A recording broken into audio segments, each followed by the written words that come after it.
रहेगा। बहुत सारी बातें हुई, इंफ्रास्ट्रक्चर की बातें हमने की। Mirik Infratech private limited Dholera का जो प्रोजेक्ट है, आप ये बताइए कि ये बाकी स्मार्ट सिटीज और बाकी शहरों से कैसे अलग होगा धुलेरा का प्रोजेक्ट।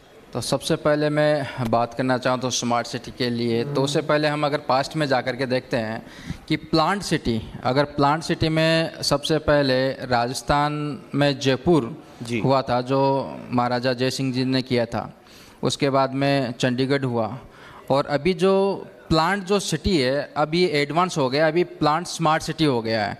तो ये सबसे पहले इंडिया का सबसे पहले प्लांट जो स्मार्ट सिटी है ये धोलेरा SIR है, जो अपने माननीय प्रधानमंत्री श्री गणेश यहीं से हो रहा है। जी, श्री गणेश यहीं से हो रहा है।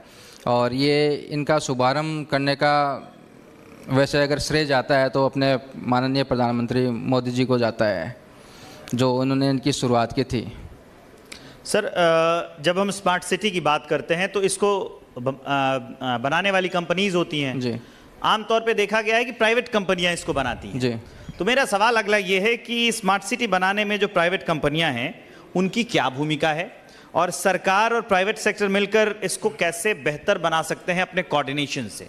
किसी भी क्षेत्र में अगर सबसे मेन इम्पोर्टेंट जो भूमिका होती है वो गवर्नमेंट की नीतियों की होती है। अगर गवर्नमेंट अगर नीतियां नहीं बनाएगी, अगर गवर्नमेंट अगर फ्यूचर विजन नहीं देखेगी, जैसे कि अभी जो गुजरात 2047 का विजन चल रहा है, तो जब तक लॉन्ग विजन नहीं देखेगी तब तक प्राइवेट सेक्टर भी कुछ आगे बढ़ कर के कामकाज नहीं कर सकते।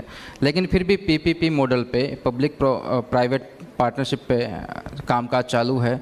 और जब ये जो सारी चीज़ें होती हैं तो उससे टेक्नोलॉजी ट्रांसफ़र होती है, नया वर्ल्ड क्लास जो इंफ्रास्ट्रक्चर है वो यहाँ पे डेवलपमेंट होते हैं। ये सारी चीज़ें होती हैं, तो दोनों की मेन इंपॉर्टेंट भूमिका रहती है।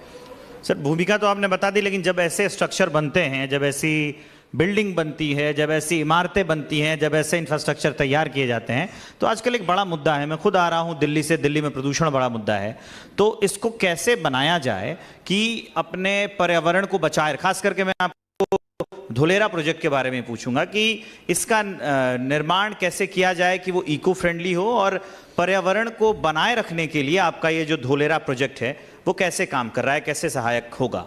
गवर्नमेंट ने धुलेरा को जब बनाने के लिए प्लानिंग की थी तो इसको इस तरीके से डिज़ाइन किया गया है कि आगे आने वाली 100 साल तक इसमें ज़्यादा डेवलपमेंट करने या ज़्यादा कुछ चेंजिंग करने की या प्लान में चेंजिंग करने की कोई ज़रूरत नहीं होगी, क्योंकि इसकी प्लानिंग में गवर्नमेंट ने लगभग 2008 से लेकर के 2014 तक लगभग 6-7 साल का टाइम लिया था प्लानिंग में ही। और इसको गवर्नमेंट ने पहले से ही जोन वाइज डिक्लेयर कर दिया है। तो इसमें इंडस्ट्रियल जोन अलग है, रेजिडेंशियल अलग है, कॉमर्शियल अलग है, एक्टिवेशन जोन अलग है, इसमें ये जो सोलर जो जोन है वो अलग है। तो ये सारे जोन अलग अलग किया है।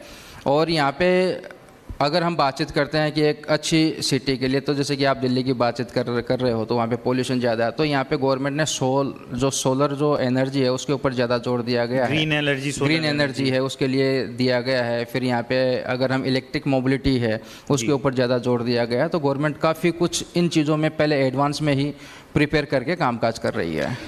अब जो एक ये एरिया पूरा बसाया जा रहा है धुलेरा, तो धुलेरा जैसे जो स्मार्ट सिटी होंगे, आप मुझे बताइए कि गुजरात में जो रोज़गार सृजित होते हैं, गुजरात के रोज़गार और जो छोटे उद्योग होते हैं, तो उसके लिए ये कैसे नए मौके पैदा करेगा, कैसे नए लोगों को इसमें जुड़ने का मौका देगा। मतलब जो हम सृजन की बात करते हैं, और क्या कहते हैं उसको, एक शब्द है जिसको हम कहते हैं इनोवेशन, उससे लोगों को जुड़ने का कैसे मौका ये देगा आपका धुलेरा।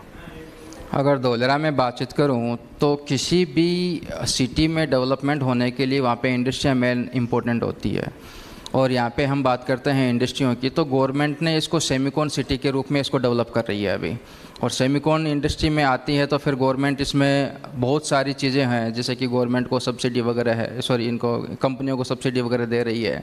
तो सेमिकॉन इंडस्ट्री में भी लगभग 70% लगभग गवर्नमेंट ने सब्सिडी दे रही है। तो इससे रिलेटेड जितनी भी कंपनियाँ आ रही हैं तो वो लार्ज स्केल पे आ रही हैं। और इसके साथ साथ गवर्नमेंट आजकल जो यहाँ पे जो चल रहा है स्किल डेवलपमेंट का प्रोग्राम, वो भी चालू किया हुआ है ताकि यहाँ पे रोज़गार ज़्यादा बढ़ सके। अब जब ये इंडस्ट्री यहाँ पे आएगी तो लगभग मोर देन 1 लाख से अबव यहाँ पे रोज़गार आएंगे। तो ये जो रोज़गार हैं वो स्किल्ड डेवलपमेंट में भी आएंगे और अनस्किल्ड जो रोज़गार हैं वो दोनों में होंगे।